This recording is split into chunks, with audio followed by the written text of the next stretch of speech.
where they're headed to without Jesus Christ. So I started telling her about hell.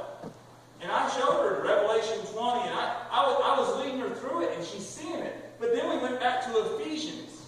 And I explained to her, I said, look at that. Even when we were dead in sins, I said, that's where you are without Jesus Christ.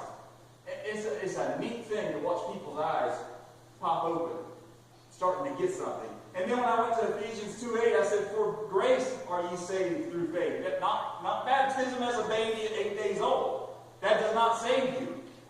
Amazement coming to her. I said, what's the Bible say? She says, by faith. I think it's the first time she's seen a Bible. There's a lot of places that discourage you from reading the Bible. There's probably some pastors that would discourage you too. You know they're not preaching the Bible. But we got to focus on these things, people. It is important. Christ is the provision for a lost and dying people. I'll be respectful here. I'm going to move on. My second point is the power. The power it gives. Preaching is power. God has determined that. Get back to your text there in Romans 10. What did the preacher talk about tonight? Well, he talked about dead people. I said, okay, you see it's Bible. It's not just my opinion. But the power of preaching, it has to be with authority. Look at verse 15. It says, and how shall they preach except they be sent? Who do you think does the sending? It's God.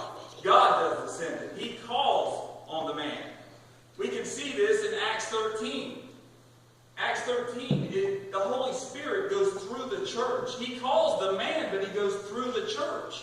It's a marveling thing. In fact, you don't have to turn there, but I'm going to turn there and read it to you. It has to be with authority. That's what the problem is with America. We got people out there that's calling themselves preachers and churches and everything. They don't have no more authority than the guy at the Circle K. It doesn't work.